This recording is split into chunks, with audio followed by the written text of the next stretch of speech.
Ayan guys, o yung breadcrumbs. Oh. Ito yung ano. Ito yung ano guys. Oh. Chicken lollipop. Ito yung, ang uno ito siya tan, ano lang siya? Harina lang. Harina, tapos breadcrumb, tapos itlog. Ayan guys. Nagpaluto yung aking pamangkin, birthday kasi niya ngayon. Kasi bayaw ko ang nagluto.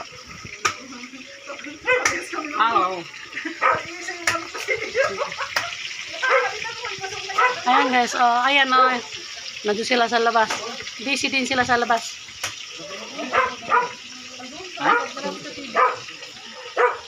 Tatadtad.